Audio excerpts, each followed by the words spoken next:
Install Android 12 on Galaxy S10 Lite via LineageOS 19.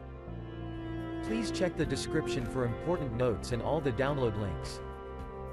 First download ROM and GApps packages, then transfer the downloaded files to the phone storage. Link is in the description below.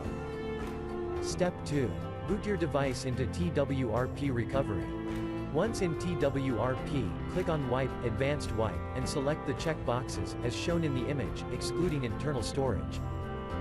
Step 4. Swipe the button to wipe the device. Step 5.